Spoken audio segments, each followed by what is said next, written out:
Hey friends, welcome to today's video and Happy New Year. Today is the first day that I'm sitting in my new space and filming in the year 2021, and I am so excited to be doing this. I took a long break over December. It was a little longer than I had planned, but it felt good. It was nice to kind of step back, recharge, reset, and just kind of hit 2021 running. So today I'm going to be putting to the test the new Fenty Beauty Powder Foundation. I picked this up over the break along with the Huda Beauty Stick Foundation. I think it's the Faux Filter Stick Foundation, so that one will be coming up next. I decided to film this one first. It is the Soft Matte Powder Foundation. I picked up the shade 230. I actually have worn this a couple of times, and I do think that this is a good match for me. So yeah, today we're just going to be applying it on the skin. I'm going to kind of do a couple of check-ins with you throughout the day and kind of give you my feedback. I'm also going to be talking about powder foundation and different ways that you can kind of manipulate and get the type of coverage that you want with powder foundations. Even though powder foundations aren't the most versatile in terms of the finish that they give, you're not going to get a glowy, dewy finish from a powder foundation. You very much can tweak and alter the amount of coverage that you get from a powder foundation. So I will be talking about that. Before we get started, let's kind of run through the 411 on this foundation. So this foundation comes in 50 shades. It retails for $36 on Sephora's website, which is where I picked this up. It is described as a light as air powder foundation. Now I found it really interesting because when it describes the coverage, it actually says light to full coverage. I don't think I've ever seen a foundation, I'm sure there are some, but I've never actually seen a foundation that says light to full. Usually you see light to medium or medium to full, but you never see that wide of a range in a claim for coverage. But then below it, it says medium coverage. And I do think that that's pretty typical with powder foundations. Again, being able to apply it in different ways to get something very, very light and something very full. It also is described as providing a blurred finish, which always piques my interest. When I hear that word blurred or soft matte or soft focus, my brain instantly goes to smooth out my pores. So we're going to be kind of putting that to the test and checking that out. It's a pretty new foundation, so last time I checked this morning, there were like 53 reviews on Sephora's website. The majority of them were 5-star reviews. There were 34 5-star, 11 4-star, and then a couple between 1 and 3 stars. So let's go ahead and get started. So let's kind of get this hair back. Okay, there we go. All right, so when you purchase the foundation, it comes in a little compact like this, pretty typical for powder foundations.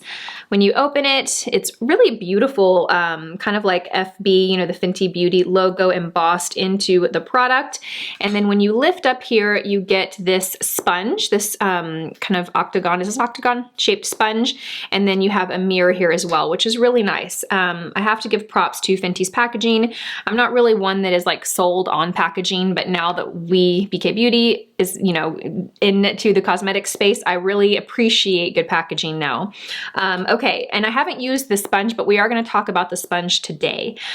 Now, as far as what I have on my skin now, I've just prepped my skin with my normal skincare. So I've used my Lancome serums. I use an eye and a face serum. I actually did use the Fenty Beauty moisturizer with SPF today. That's not one that I typically use every day. It has a lot of fragrance to it, but it did mention on the site that, of course, pair it with the Fenty Beauty SPF. So I thought, why not? Let's give that a try.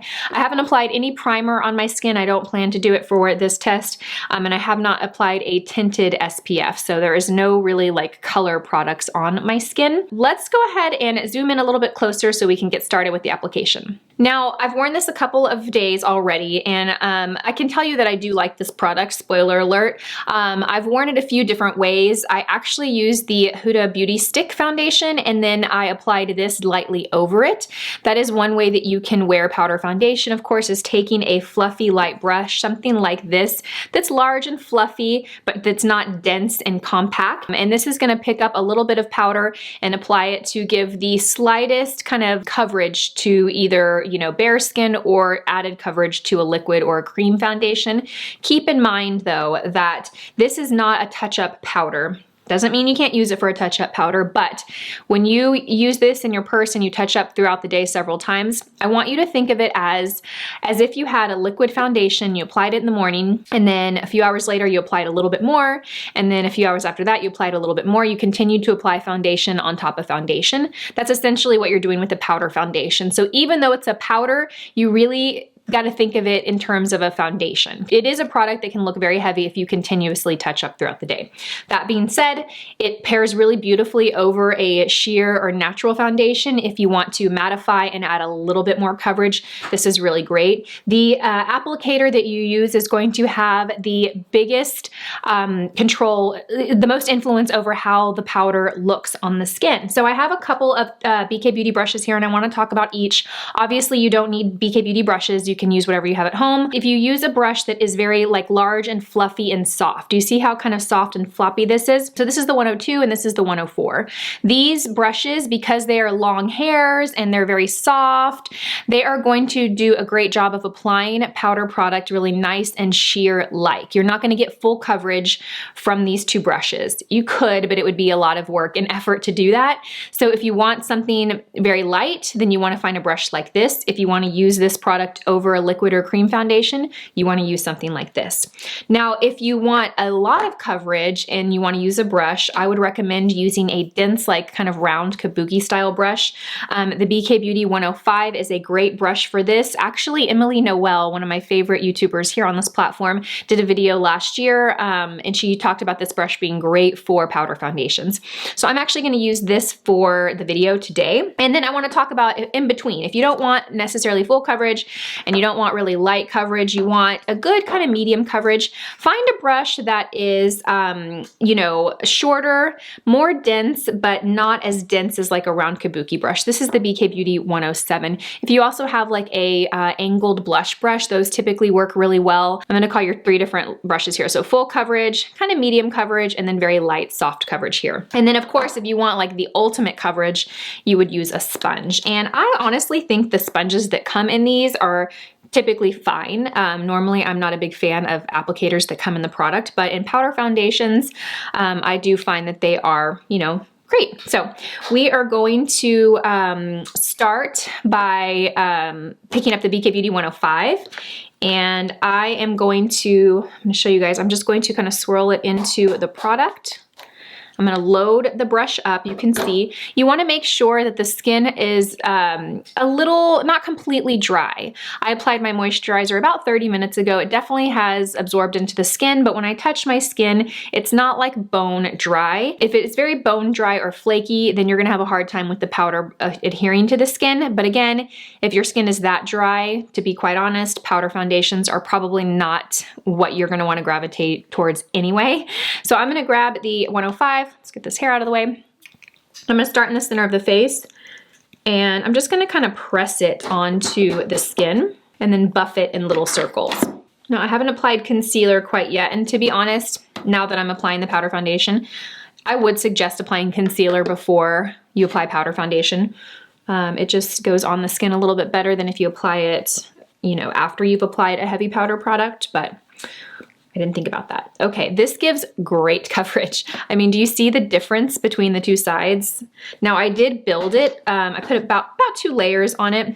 I'm actually going to use the sponge on the other side so you can see. So I'm going to see if I get even more coverage from the sponge than the 105 brush. Okay, that is beautiful. That just totally canceled everything out.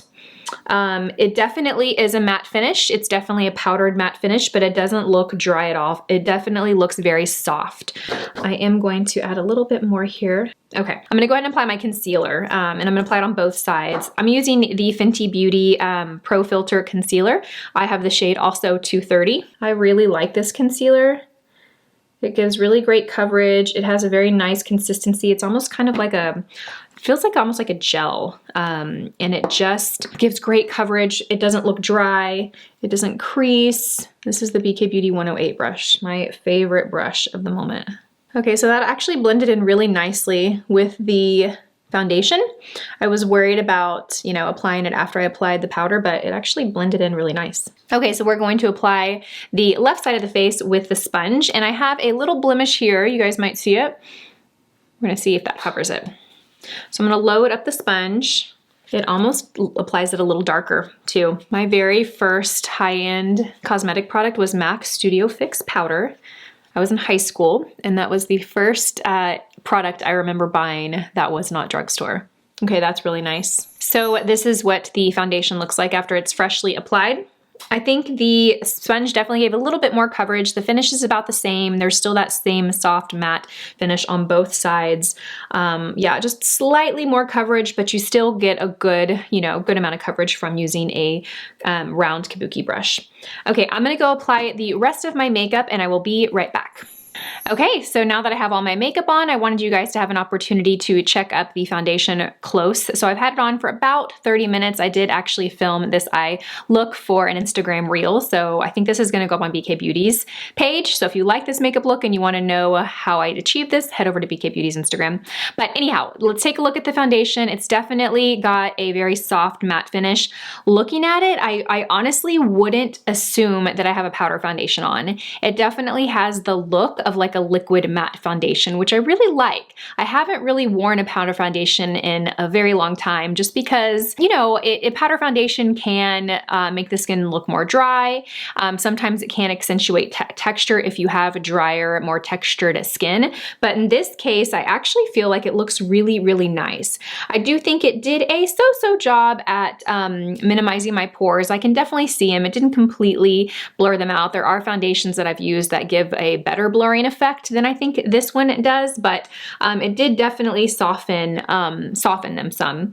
Finish looks nice, soft matte, but not too matte. It doesn't look dry at all. It actually looks really, really nice. So it is just before noon. I'm kind of getting a late start today. I am going to, let's go ahead and zoom you guys up and we'll wrap up this part of the video. Quickly too, I wanted to talk about the products that I applied on top of this. I didn't use a setting powder. I didn't use a finishing powder. I basically applied this foundation and that was it, aside from my bronzer and my blush, which I did add. I used powder products for both of them. I do believe that if you're going to use a powder foundation, you should stick with powder products on top. If you do use cream products, you want to make sure that they're not too waxy because that can kind of break apart the powder foundation.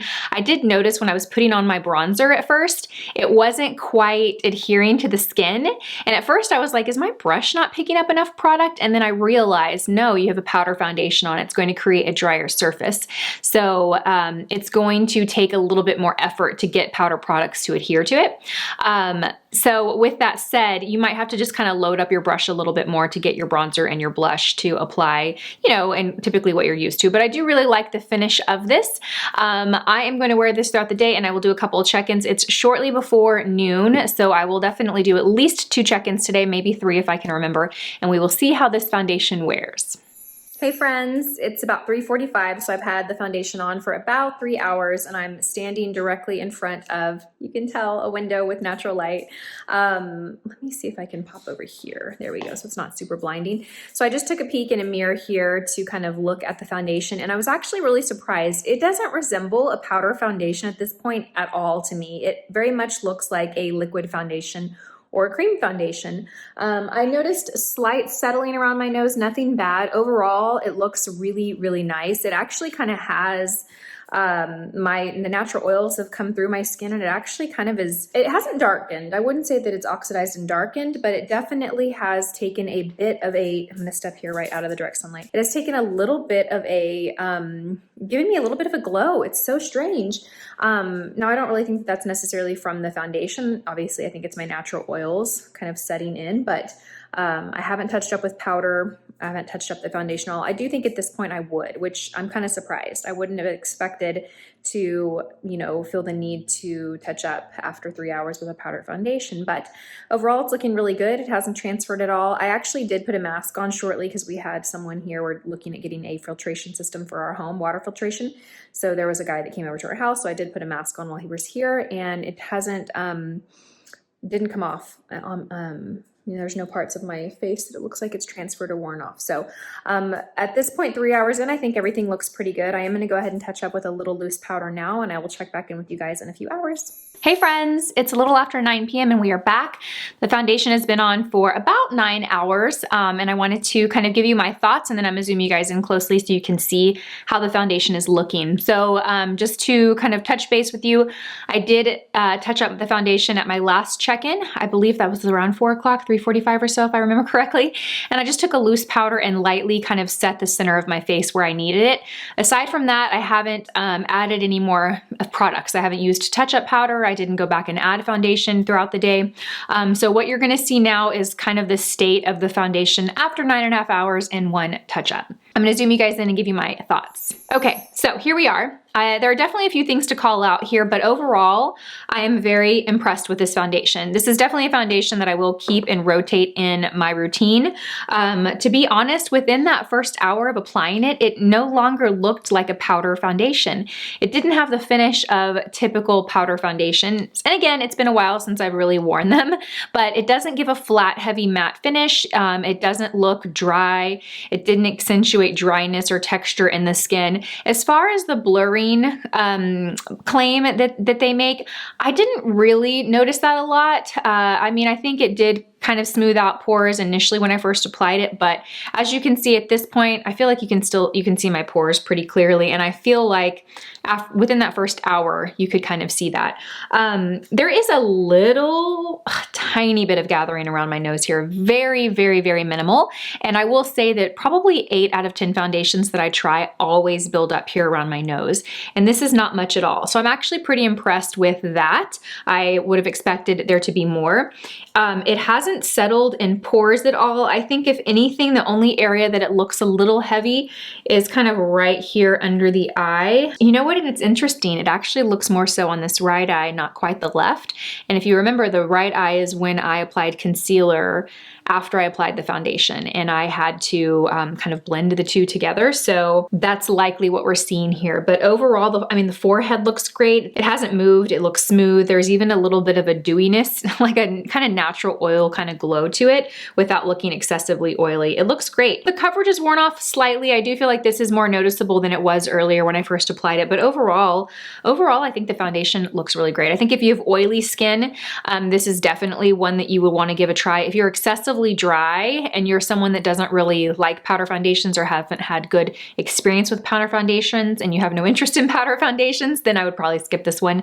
But if you're like, maybe I want to give that a try because it's quick and convenient and kind of a one step, I do think that this is one of the more natural looking powder foundations that I have tried. So I'm going to zoom you guys back out and we will wrap up the video. So final thoughts, I do like this foundation. It's definitely gonna stay on my vanity and I will rotate this into my foundation routine. It's just really quick and easy. And again, I like that it's versatile and that I can add a little bit if I want more coverage on top of a more natural foundation or a BB cream, or I could sponge it on if I just wanna wear it by itself. Yeah, I like it. And it's interesting because of all the times of the year to try a powder foundation, I typically wouldn't try it in winter, you know, but it does not look like a powder foundation to me. It really doesn't.